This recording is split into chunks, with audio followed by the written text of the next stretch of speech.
So right now, my current living situation, I'm living at home with my mother here on Long Island. As much as I love my mom, I mean, it's this huge cock block, Oh, Greg, you're 35 years old, mate. You're engaged to be married. Isn't it time to get a job and stand on your own 2 feet? And heck, while you're at it, isn't it also time to stop using the word cockblock? Have some pride, man. I mean, there are a lot of people with much more significant problems. What I have heard before is that there is always a risk for Iranians who come to the US to go back to Iran and get arrested. No pressure then. This has to work. There's no returning home if it doesn't. Now, from headaches with governments to headaches with fatherhood, let's kick off proceedings with Greg. So, 35-year-old Italian-American Greg lives in Long Island with his mum, and Greg is a real foodie. I come from a very Italian, American background, so everything we do is just based around food. I used to be 480 pounds. It's insane. I couldn't even tie my shoes. Between 2017 and 2019, Greg lost around 200 pounds. It's an incredibly impressive achievement, right? And now Greg has taken his passion for food and funneled it into the goal of opening up his own bakery. Now, there's something about him, especially when we're talking about baking, that really reminds me of cousin Frankie from Carlo's Bakery, Cake Boss. Is it just me, or can anyone else see the resemblance here? Now, the problem is, unlike Frankie, who's a very successful baker, Greg, on the other hand, isn't. In fact, unfortunately, his goal of opening his own bakery sounds like it might be quite some way away. My work ethic can be a little laxed sometimes, right? Call it ADHD or just call it being lazy, I don't know. But there's a lot of times where I'll start a project and I don't necessarily finish it. Look, when Greg sets his mind to something, he clearly can work hard. I mean, his weight loss proves that. That was 3 years of effort that changed his life. But the problem is that seems to be the exception rather than the rule. By his own admission, Greg likes the easy life. Now, the problem is, this isn't just about him anymore. He's soon also going to be responsible for his fiancée, Joan, who's going to be coming to live with him. Now, he and Joan met while Greg was on vacation in Uganda. The pair spent the night talking at a bar, only for Greg to leave and kick himself for not getting her phone number. But, fortunately, Joan tracked him down on social media, and the rest, as they say, is history. After multiple trips to Uganda to see her, Greg eventually got down on one knee. And now, Joan will be moving to America to live with Greg and, his mum. So right now, my current living situation, I'm living at home with my mother here on Long Island. As much as I love my mom, I mean, it's this huge cock block, What a thing to say! I mean, Greg, you've been mooching off your mum for the past 35 years. Maybe here's a wild idea. Maybe if you don't want her cock blocking you, maybe move out and get your own place. Now, thankfully, Greg has been honest with Joan, right? She knows, or at least she kind of knows, what she's going to be walking into. But where he hasn't quite been as honest is how long this arrangement is set to last. She wants a place that we can have privacy for ourselves and just be ourselves together. But I'm hoping she's cool with the fact that we're possibly going to be living there for a year, up to 2 years. I have a feeling she might not be all too happy with that. But Greg is a very laid-back kind of guy. He's the sort of guy that doesn't let the small stuff sweat him. Or, for that matter, the big stuff either. You see, by his own admission, like I said, Greg likes to take the easy route. And he's got away with that for so long because his mum babies him. She enables this behaviour. I like to have a nice meal cooked for him, and I'm doing my laundry. I'll go in his room and scoop everything up that's dirty. I'll have to clean the bathroom upstairs, straighten out his room when he leaves the room, put out the garbage. Sorry, I just can't see a world in which a fiancé is going to come into this living arrangement and be absolutely fine with their husband-to-be having their underwear washed and cleaned by their mum. Yeah, I mean, if you thought Clayton was a mummy's boy, Greg seems even worse. Now, let's just pretend for a second like it will all be okay. Joan is going to turn a blind eye to everything and be fine with it all. Even if that's the case, right? At the best of times, living with your parents as a newly engaged couple is going to be awkward for everyone, the couple and the parents. Sometimes it might make me a little uncomfortable, you know? Okay. Having sex, being intimate, right? Is that what you're worried about, things like that? All right. Greg's mum, very fairly you've got to say, doesn't want to hear what her son and his fiancée get up to under the sheets. She asks her son, will you be open to sleeping in separate rooms once Joan arrives? Now, for as much as Greg might hate that idea, unfortunately for him, he doesn't have a leg to stand on. It's mum's house, mum's rules, and as my dad used to say to me, I pay the bills round here, so I make the rules. For her to come here and to sleep in a separate room, it's crazy, you know?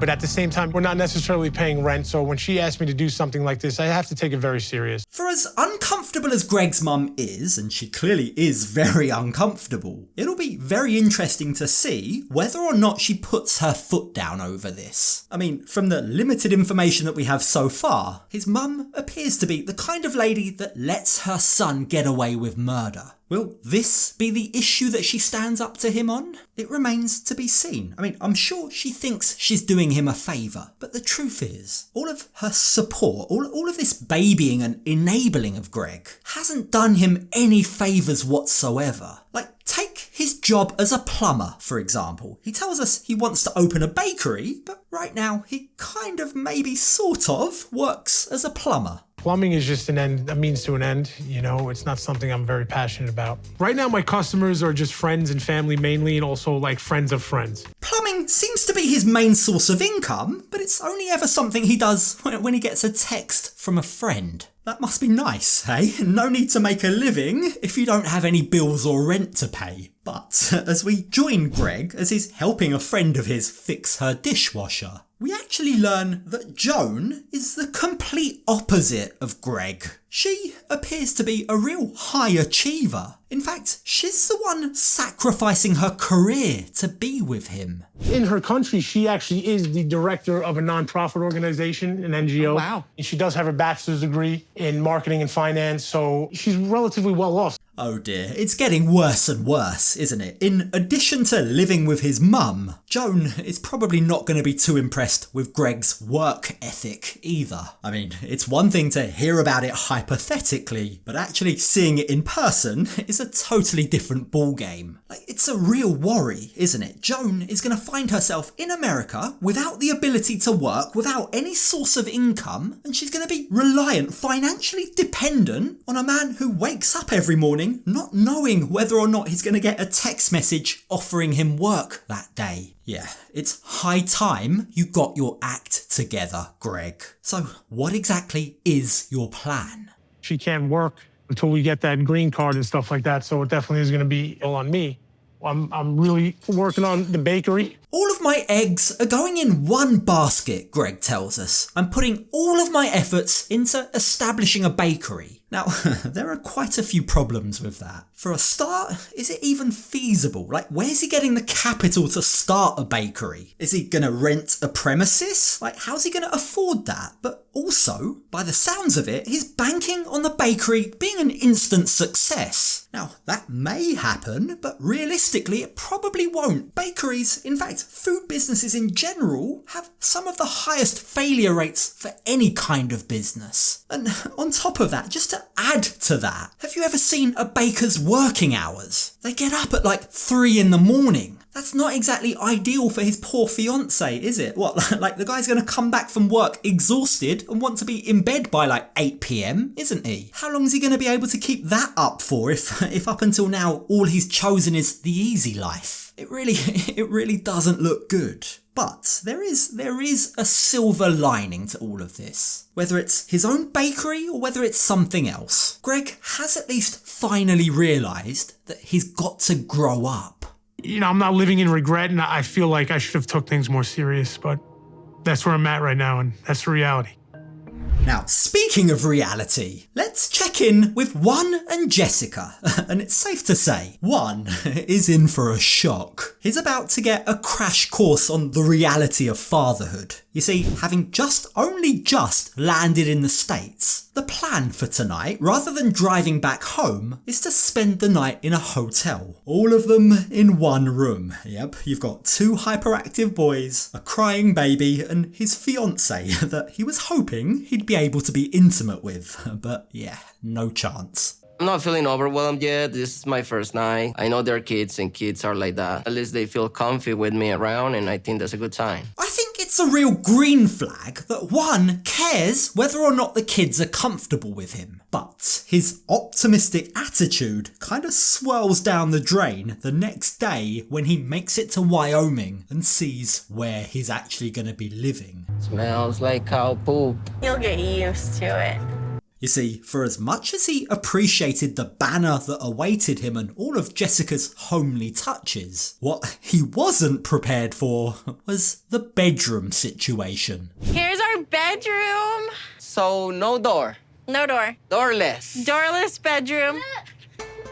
So not only is Juan and Jessica's bedroom doorless, right? I mean, a fairly easy fix you would have thought. Just get yourself down the hardware store. Shouldn't take too long to put a door up. There is a frame. But more seriously, their bedroom is directly attached, not next door to, but attached to the boys' room. And the other problem is that in order for Juan to get a shower, he literally has to walk through the boys' room. Yeah, I mean, it's fast dawning on him that there's going to be zero privacy and very few opportunities to actually be intimate with Jessica. Now, in all fairness to him, he does still try to remain optimistic, but the reality of the situation is beginning to weigh on him.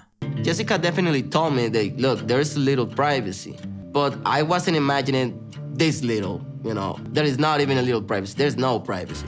Thankfully, there is a bathroom door, and it even locks. But ultimately, this is the life that Juan's chosen, and just like Greg, the man is gonna need to rise to the occasion. But for as much as Juan's life has changed, it pales in significance to Madhi's. As an Iranian citizen, Madhi is taking a huge risk in coming to the States. If it doesn't work out with Stevi, he'll have to find a new country to live in because he's not going to be allowed back to Iran. I saw him crying for a little bit, and that was really hard because I do carry a lot of guilt knowing that he probably won't ever be able to go back to his home country. The geopolitical climate, the tension between Iran and the States, means that Madhi could literally be arrested if he ever returns back home. And while Stevi seems laid back, while she's trying her best to give off the vibe that all will be okay, the stress and anxiety of the situation is bringing out some peculiar behaviour in her. Take, for example, her fear of driving over bridges. So ever since I was little, I've always gotten a little bit sick when I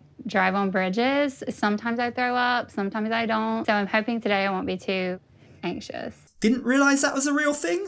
Yeah, me neither. But it apparently really is. It's very real. And it's so serious, in fact, that it has Stevi packing 2 sets of clothes just in case she vomits on herself on the way to the airport. Even though I'm terrified to drive over bridges, doing this is nothing when it comes to comparison of Madhi leaving his whole entire family to come here to be with me. Now, keep in mind, the 2 of them have only spent 1 week together physically, so they definitely have a lot to learn about each other. Still, if their embrace at the airport is anything to go by, these 2 stand a fairly good shot. I mean, yeah, it's definitely not an accurate barometer, but just look at them. I felt like amazing.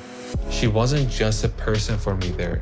She was just like family, home, friend, wife. You can really feel the love between these 2, can't you? Like, they are super excited to see each other, but at the same time, this whole reunion is tinged with sadness. They're both hyper aware of Madhi's situation. Like, Stevi knows she's gonna have to wear a lot of hats here. She's not just a romantic partner, she's also gonna be his friend, his family, his home, his entire life. Like, she's gonna have to be the replacement for the life he may never be able to go back to. I left my family there And I hope I can get back. Madhi looks like he has trauma in his eyes. Like, don't get me wrong, he's clearly happy to be there, but it's only natural, right? It's natural that there must be some doubts in his mind. Have I made the right decision? Did I do the right thing, never being able to see my family in Iran again? But for as real as those questions and those doubts no doubt are, as the pair drive to their hotel, Madhi is absolutely taken back. He's in awe of the freedom that he's seeing around him in America. He's never seen anything like this before. Whatever you love, America gives you the best taste of that, and it's super cool to me. What makes you happy? What? What makes you happy? You only go for the boobs. Can you just imagine what the concept of Hooters must be like to a man who's raised in Iran and lived a life of strict everything? Hooters has blown the guy's mind. I hope that that's not a bad omen. Now, when they get to their hotel, one thing immediately stands out to Madhi. The American flag that's proudly hanging by the window. This is the first time I'm ever seeing an American flag intact, he says. This is the very first time that I'm seeing a flag of the US. Like in my whole life, it was always on fire. Madhi's thoughts start to take him down a dark road. He begins to get reflective as he thinks about his situation back at home. Just look at him. Look at the glassy eyes. Look at the 1,000-yard stare into the distance. Yeah, this has all suddenly become very real. Madhi might be free, but his family isn't. And all of this, the exhaustion and all the thoughts running through his mind, begins to really affect his emotions. What I have heard before is that there is always a risk for Iranians who come to the US to go back to Iran and get arrested. Madhi can't stop thinking about the crying family that he left behind, and he asks Stevi a question that perhaps he doesn't actually mean. What would you do if I decide I want to go back home, he asks. And of course that catches Stevi off guard. More than that, it actually really upsets her. I'm not gonna keep you from ever doing anything you want to do. It's shocking to hear Madhi say that he might possibly want to go back within the first hours of being here. And honestly, it hurts. You can understand why that's affected her, right? The poor lady has no doubt spent time, money and emotional energy just to get him here. For him to ask that so soon after arriving is no doubt a blow. But for as true as that is, we do also have to take a look at it from Madhi's lens. The guy is exhausted from his journey and he's incredibly concerned about his family. The repercussions, the consequences of this decision that he's made are huge. I can't think of any parallels to this. Can you? Which 90 Day Fiancé storyline has ever had risks this big before? Like, you can't blame him for being overwhelmed, for having a moment of doubt or regret. And hopefully Stevi can understand this. Hopefully she can see past this. He's taken a big risk for her. Hopefully she can give him a little bit more time to settle.